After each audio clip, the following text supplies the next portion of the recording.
Baik, shalom saudara-saudara sekalian. Senang sekali bisa berjumpa kembali meskipun melalui layar virtual seperti ini. Tapi saya yakin dan percaya bahwa kuasa Tuhan tidak ada terbatas. Meskipun terpisah di antara ruang dan waktu, kita sama-sama percaya bahwa Allah hadir di tengah-tengah kita. Baik, dalam kesempatan kali ini saya berterima kasih kepada Pak Gideon yang telah memberikan saya kesempatan untuk memberikan sebuah khotbah singkat, khotbah yang akan menjadi sebuah perenungan bagi kita, bagaimana kita menghidupi kehidupan kita sehari-hari, yang mana sesuai dengan judul yang sudah saya buat, yaitu Allah turut bekerja. Baik saudara-saudara, mengingat menggunakan alat virtual kita sedang berkhotbah ini, saya teringat kembali bagaimana latar belakang bisa sampai sejauh ini inovasi perkembangan kita dalam pendidikan, yaitu kita flashback kembali lagi ke tahun 2019, bagaimana awal mula COVID yang mengharuskan anak-anak dan pelajar harus belajar sendiri, belajar mandiri dari rumah, yang menyebabkan terjadilah sebuah inovasi untuk Zoom ini. Kita meeting bersama dan kita bisa bertemu walau terbatas ruang dan waktu. Tapi seperti yang saya ucapkan di awal tadi, kuasa Tuhan tidak terbatas oleh apapun itu. Dan dampaknya dari COVID-19 masih terpengaruh sampai saat ini. Itu sebabnya kita bisa berkuliah secara online dengan waktu yang fleksibel dengan kelas eksekutif ini. Dan di hari-hari ini, saudara-saudara, jika kita membahas mengenai Allah turut bekerja, sudah pasti kita akan membahas mengenai Roma 8 ayat 28. Saya akan bacakan untuk saudara-saudara sekalian. Kita tahu sekarang bahwa Allah turut bekerja dalam segala sesuatu untuk mendatangkan kebaikan bagi mereka yang mengasihi Dia, yaitu bagi mereka yang terpanggil sesuai dengan rencana Allah.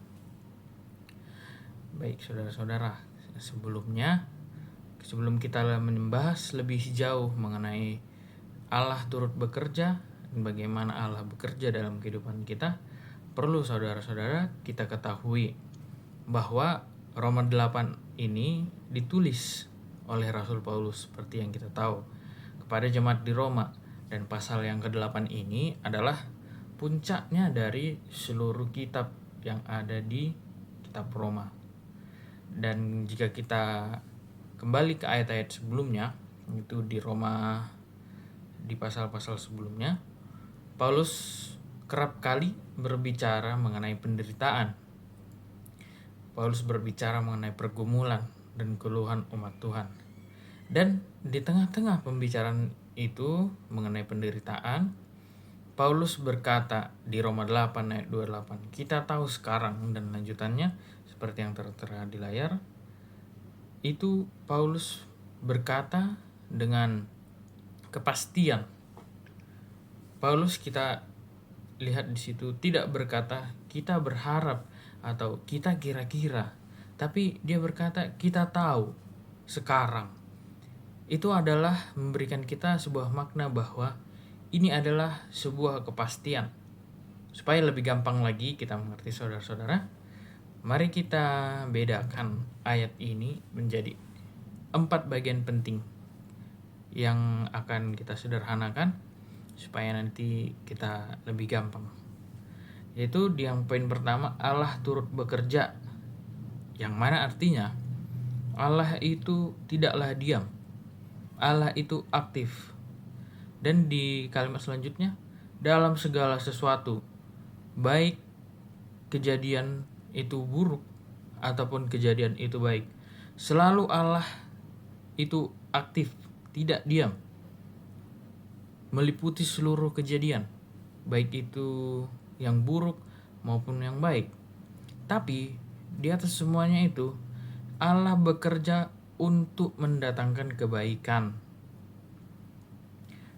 Karena tujuan akhirnya baik.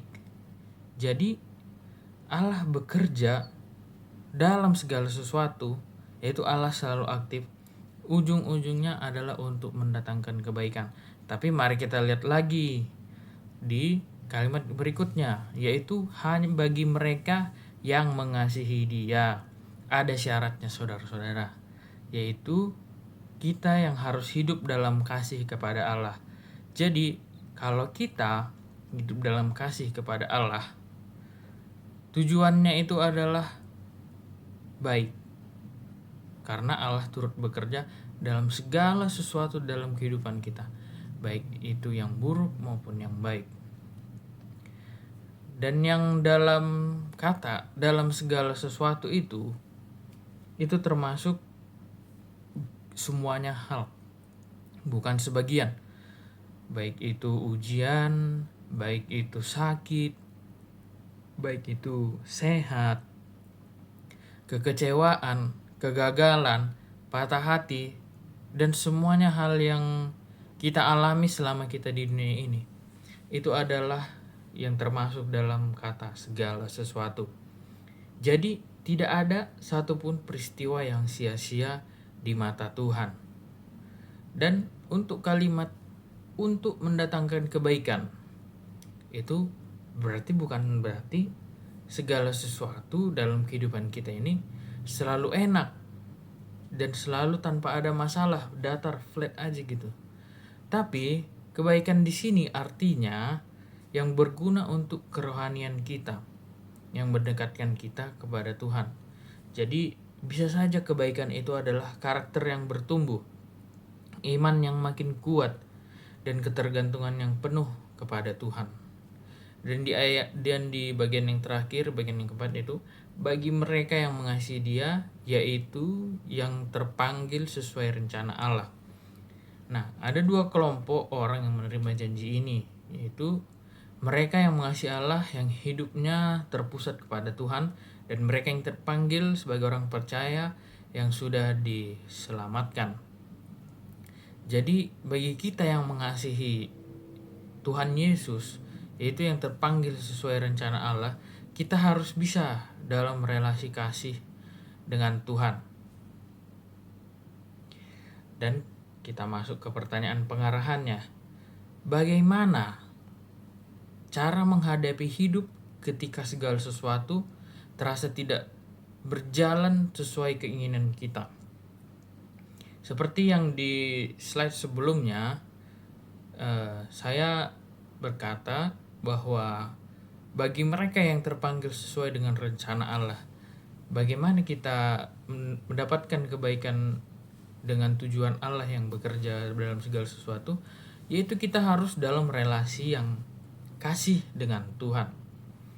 Saya teringat sebuah cerita yang pasti kita ketahui semuanya, yaitu di Kejadian yang pertama sekali, yaitu ketika Tuhan menciptakan terang dan sampai kepada penciptaan manusia, penciptaan kita dari hari yang pertama sampai hari yang ke-6.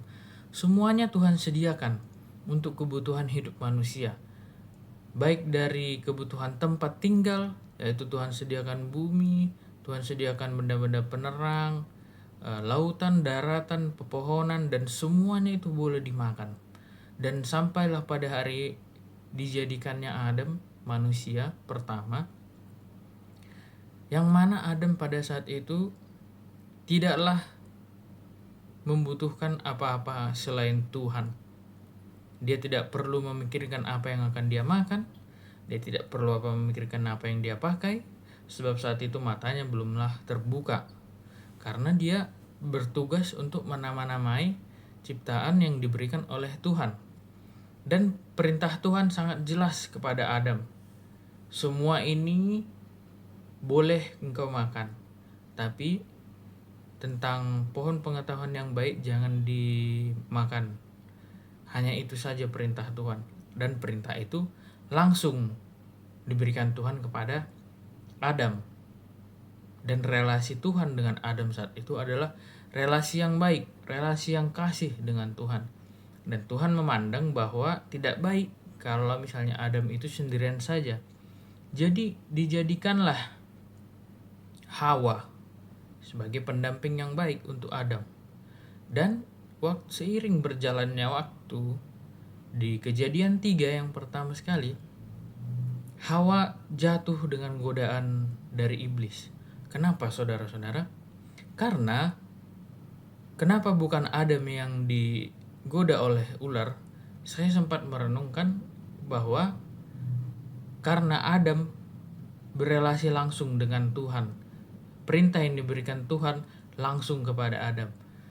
Dan perintah yang diketahui Hawa adalah berasal dari Adam. Jadi perpanjangan langsung dari Tuhan ke Adam dan dari Adam ke Hawa.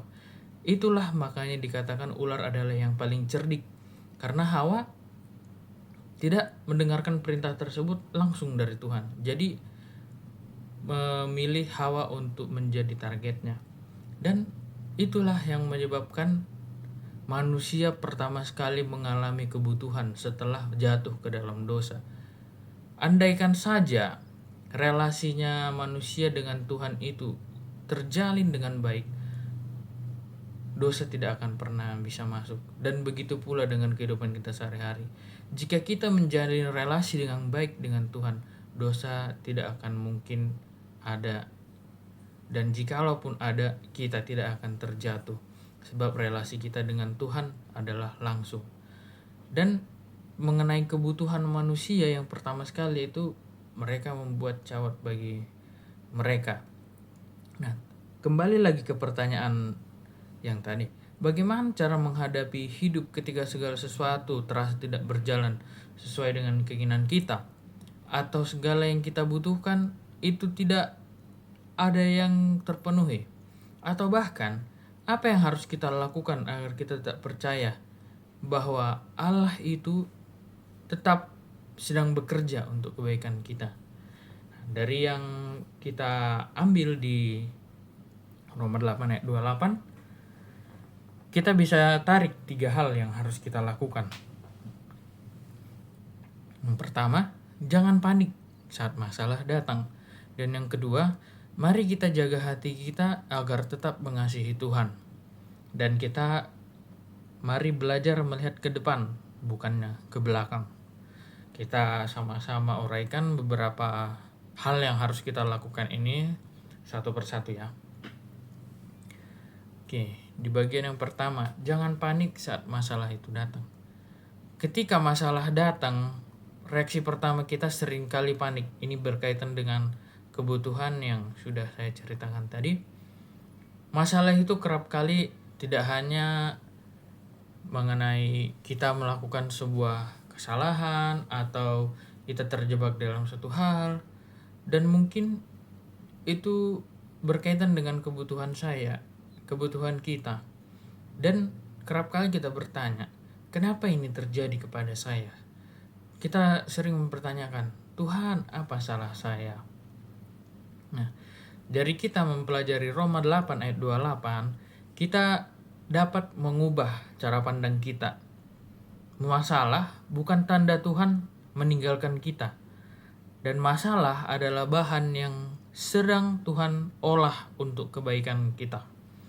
Saya teringat dengan sebuah postingan yang dulu diposting oleh istri saya, yang mengatakan bahwa jangan katakan pada Tuhan kalau engkau punya masalah, tapi katakan kepada masalah itu kalau kau punya Tuhan. Ini selaras dengan poin pertama yang akan kita bahas, yang sudah kita bahas ini, yaitu jangan kita panik saat masalah kita datang. Saya berikan sebuah ilustrasi yang gampang untuk kita pahami.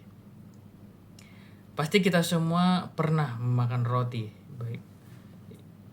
Kita tahu bagaimana cara pembuatannya, dan kita tahu kalau dalam membuat roti itu pasti dipakai telur. Kalau kita terpisahkan tepung, telur, dan lain hal sebagainya dan bahan-bahan yang lain, kita makan terpisah-terpisah, itu pasti rasanya tidak enak. Tepung itu gak enak, gula itu terlalu manis, bisa bikin diabetes. Tapi kalau misalnya semua bahan-bahan tersebut diproses diolah dan dibakar dalam oven, jadilah roti yang lezat. Begitu pula dengan kehidupan kita. Jika memang masalah datang silih berganti, datang untuk mencobai kita, dan memang rasanya tidak enak, percayalah seperti di ayat Roma 8 ayat 28, untuk mendatangkan kebaikan bagi kita. Dan itu tujuannya memang untuk terakhirnya baik. Nah, demikian di kehidupan kita itu, kalau kita diproses oleh Tuhan, itu akan mendatangkan kebaikan.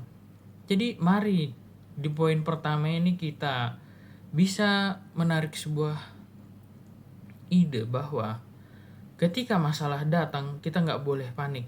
Katakan dalam hati kita, Tuhan, saya memang tidak mengerti kenapa ini bisa terjadi, tapi saya percaya di Roma 8 ayat 28, Tuhan yang bekerja untuk kebaikan saya. Amin. Nah, demikian kalau kita menghadapi masalah, tidak perlu panik. Dan di poin yang kedua, sesuai yang kita bahas tadi, mari kita menjaga hati agar kita tetap mengasihi Tuhan. Ada, jika kita perhatikan sesuai dengan yang telah saya jabarkan mengenai pembagian Roma 8 ayat 28 tadi, janjinya di ayat itu tidak otomatis berlaku untuk semua orang. Ada syaratnya, ada seperti yang tertulis, bagi mereka yang mengasihi Dia.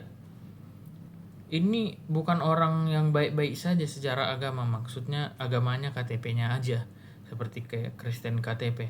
Tapi memang benar-benar orang yang hatinya benar-benar mengasihi Tuhan, supaya janji tersebut tetap terjadi. Oleh karena itu kita harus menjaga hati agar selalu mengasihi Allah. Ciri-cirinya seperti yang ada di layar. Yang pertama, ia rindu berdoa dan membaca firman Tuhan. Firman Tuhan itu adalah sebuah panduan, sebuah suara langsung dari Tuhan yang ada dan bisa kita baca. Kita harus rindu untuk berdoa dan membaca firman Tuhan. Dan cirinya itu, ia lebih takut berbuat dosa daripada takut menghadapi masalah. Masalah itu kadang bisa datang kapan saja, seperti yang di poin sebelumnya. Baik itu masalah yang baik ataupun yang buruk, dia percaya bahwa Allah yang bekerja dan mendatangkan kebaikan pada akhirnya. Jadi dia lebih takut untuk berbuat dosa. Dan di poin yang ketiga, dia percaya Tuhan itu baik meskipun situasinya sedang buruk. Ada sebuah ilustrasi mengenai hal ini, yaitu seperti anak kecil yang jatuh. Anak kecil yang biasa belajar untuk berjalan di usia 1 tahun lebih atau kurang. Jika dia dekat dengan ayahnya, dia akan lari ke ayahnya sambil nangis minta digendong. Dia merasa aman. Tapi kalau misalnya jauh dari ayahnya, dari orang tuanya, ia akan menangis sendirian dalam ketakutan. Kenapa? Karena seperti anak kecil, mereka belum bisa memikirkan apa yang baik untuk mereka, belum bisa memikirkan kebutuhannya. Tapi orang yang mengasihi Allah, ketika masalah datang, ia lari kepada Tuhan, bukannya lari dari Tuhan. Jadi seperti relasi kita dengan Tuhan dengan yang baik adalah seperti anak dengan bapa. Apabila masalah datang, kita tidak perlu panik. Kita berdoa kepada Allah, membaca firman Tuhan, dan percaya bahwa Tuhan mendatangkan yang baik bagi kita pada akhirnya. Mari kita jaga relasi kita dengan Tuhan setiap hari. Bukan hanya saat susah. Mari kita prioritaskan Tuhan, prioritaskan waktu untuk Tuhan, untuk berdoa dan membaca firman-Nya. Dan di poin yang ketiga, kita belajar melihat ke depan, bukan ke belakang. Ketika masalah datang, kebanyakan dari kita hanya melihat ke belakang, melihat masalah itu saja. Jadi kita terkungkung dalam masalah yang itu saja. Akibatnya kita menjadi stres, kita menjadi takut, kita menjadi gelisah. Kita tidak bisa keluar dari masalah, padahal kita hanya tinggal melihat ke depan saja, bukan ke belakang. Ini pernahkah saudara ketika berjalan mengenai sebuah benda, yang mana benda itu mengait kepada pakaian Anda. Jadi dia seperti terikat di situ. Jika kita memutuskan untuk selalu berjalan terus dan kita memegang terus, kita tidak melepaskan yang menyangkut di pakaian kita akan robek. Begitu juga dengan masalah kita. Kita tidak usah untuk menahan-nahan, kita tidak perlu untuk menggenggam kembali masalah-masalah kita itu. Kita cukup lepaskan saja. Kita akan keluar dari masalah itu. Kita cukup memberikan waktu untuk kita berusaha untuk melihat ke depan. Jangan selalu melihat ke belakang. Dan kita diajak untuk mengubah pandangan kita. Kita lihat ke depan. Apa sih yang sedang Tuhan kerjakan melalui masalah ini? Kebaikan apa yang sedang Tuhan siapkan? Kita hitung-hitung berkat-berkat yang Tuhan telah berikan, seperti lagu yang berkata, berkat Tuhan mari hitunglah, kau kan kagum oleh kasih-Nya. Berkat Tuhan mari hitunglah, kau niscaya kagum oleh kasih-Nya. Demikian lagu yang memberkati, lagu yang penuh kekuatan.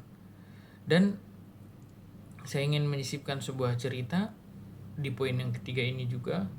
Sama seperti seorang petani yang menanam benih di tanah. Ia tidak panik ketika benih itu ditutup oleh tanah. Justru ia tahu bahwa proses di dalam tanah itu diperlukan agar benih bisa tumbuh menjadi tanaman yang besar. Kita ambil contoh jagung. Kalau Bapak Ibu Saudara pernah bertani atau pernah melihat jagung, Bapak Ibu, itu jagung itu kita harus ambil dari pangkalnya, yang mana memutuskan biji jagung itu dari sumber makanannya. Dan jagung tersebut harus dijemur secara kering, bisa 2 atau 3 hari sampai benar-benar kering dan sampai tidak ada lagi basah, maksudnya di situ tidak ada lagi yang mengandung air di dalam itu. Jadi benar-benar kering. Lalu biji jagung itu ditanam ke dalam tanah sekitar 2 atau 3 butir, lalu ditutup. Dan jika menggunakan pupuk kompos, akan menggunakan kotoran hewan untuk menutup lagi di atasnya. Tapi saudara-saudara, jika kita perhatikan 2 atau 3 minggu kemudian, tunas akan tumbuh dengan subur ke atas. Dan jika kita perhatikan 2 atau 3 bulan berikutnya, akan berbuah, akan menghasilkan jagung-jagung yang sama. Dan begitulah cara beregenerasi di jagung. Jikalau kita lihat, kita mungkin akan meninggalkan jagung itu, kita menunggu 2-3 minggu, 2-3 bulan. Tapi yang terjadi sebenarnya, biji jagung itu haruslah benar-benar sudah mati, lalu dia bisa tumbuh. Jadi harus mati untuk bisa hidup kembali. Sama seperti hidup kita ini. Masa-masa sulit dalam hidup kita seperti kayak ditanam di dalam tanah. Rasanya gelap, seperti tidak ada lagi jalan untuk kita keluar. Kita tidak bisa melihat lagi ke depan. Kita selalu terkungkung dalam masalah yang itu saja. Merasa tertekan, terkurung. Tapi disitulah Tuhan sedang menumbuhkan sesuatu yang luar biasa dalam diri kita, yang akan tumbuh dengan subur, menimbulkan buah yang akan dilihat oleh orang. Seperti kata firman,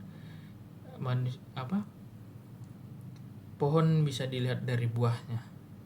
Dan setiap kali kita mengalami kesulitan, mari kita merefleksikan dalam diri kita sendiri. Apa sih yang mau Tuhan ajarkan melalui peristiwa ini? Dan karakter apa yang Tuhan mau bentuk dalam diri saya melalui ini?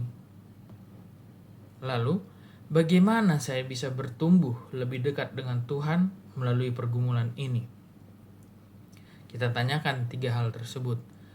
Yang pastinya, seperti yang di Roma 8 ayat 28 katakan, kita harus memiliki relasi yang kuat dengan Tuhan, supaya Tuhan bekerja dalam seluruh kehidupan kita, dan pada akhirnya mendatangkan kebaikan bagi kita yang mengasihi Dia. Dan yang kita peroleh dari khotbah yang kita sampaikan ini, hidup itu tidaklah selalu mudah. Kita akan menghadapi masalah, kita mengalami sakit, kita mengalami kegagalan, kita mengalami kekecewaan. Kita tidak boleh panik. Masalah datang, kita anggap seperti sebuah bahan yang sedang Tuhan olah untuk menjadikan kita sebagai hasil yang terbaik.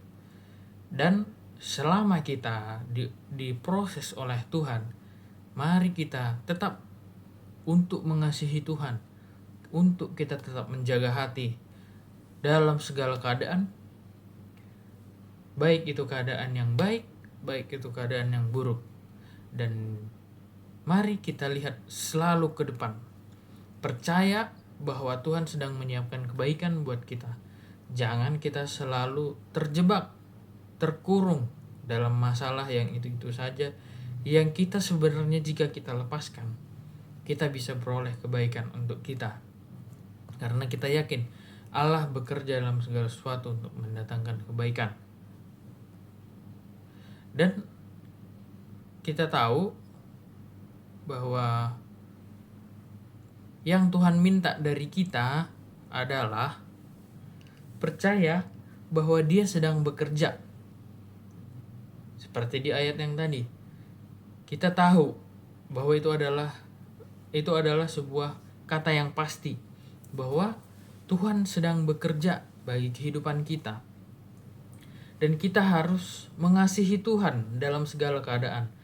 Dan biarkan Tuhan yang memproses hidup kita sesuai dengan kehendaknya. Karena kita percaya bahwa rancangan Tuhan adalah rancangan yang mendatangkan damai sejahtera, bukan rancangan yang mengajak kita kepada kecelakaan. Dan seperti di doa yang Tuhan Yesus ajarkan juga bagi kita, kita meminta kepada Tuhan supaya kita jangan dimasukkan ke dalam pencobaan, tetapi kita dilepaskan daripada yang jahat. Kita serahkan saja kepada Tuhan masalah kita. Kita serahkan saja kepada Tuhan pergumulan kita. Karena Tuhan itu adalah Tuhan yang baik. Tuhan yang selalu mencukupkan segala kebutuhan kita. Dan sampai kepada penutupnya, hidup kita ini gak selalu mudah. Mungkin kita mengalami masalah, dan apapun yang akan kita hadapi selanjutnya, kita tidak boleh gagal, tidak boleh kecewa. Tapi firman Tuhan yang selalu kita pegang. Kita tidak perlu memikirkan dan tidak perlu mengambil apa yang menjadi bagian Tuhan dalam hidup kita. Tetap kita kerjakan, dan kita beriman, dan tetap kita tahu bahwa Tuhanlah yang selalu menyediakan sesuai dengan kehendaknya. Tuhanlah yang menyediakan apa yang kita butuhkan, dan Tuhanlah yang harus selalu kita kasihi. Baik saudara-saudara, mari kita berdoa. Tuhan, terima kasih Tuhan untuk firman-Mu yang memberi kepastian. Kami mohon ampun ya Tuhan, kami sering panik dan kami sering takut apabila masalah kami datang. Ajar kami Tuhan untuk percaya bahwa Engkau sedang bekerja dalam segala hal dalam hidup kami. Tolong kami Tuhan untuk tetap mengasihi Engkau, bukan hanya di saat kami senang, tapi juga di saat kami susah.